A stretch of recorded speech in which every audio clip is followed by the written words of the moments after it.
আজ পর্যন্ত কোনোদিন মুসলমানদের উৎসব শবে বরাত একটা হিন্দু মসজিদে দেখার জন্য আসলো না। মুসলমানদের উৎসব শবে কদর একটা হিন্দু কোনোদিন চাওয়ার জন্য আসলো না।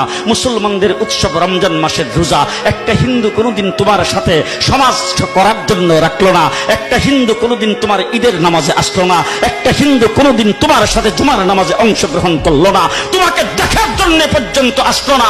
তার কারণ হলো হিন্দুরা মনে করে এটা মুসলমানের উৎসব, আর তুমি মুসলমান হইয়া হিন্দুর দুর্গা পূজায় কিভাবে গেলা? তোমার কি হয়ে গেল? তোমার কি লজ্জা শরম তুমি ধুয়ে ফেলে দিয়েছো?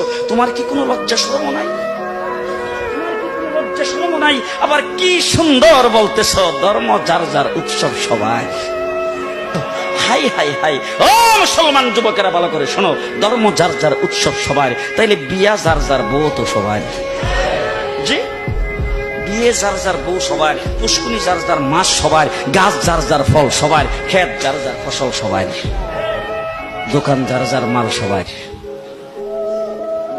এখন ঘুমাইছে কি কথা বলেন না কেন?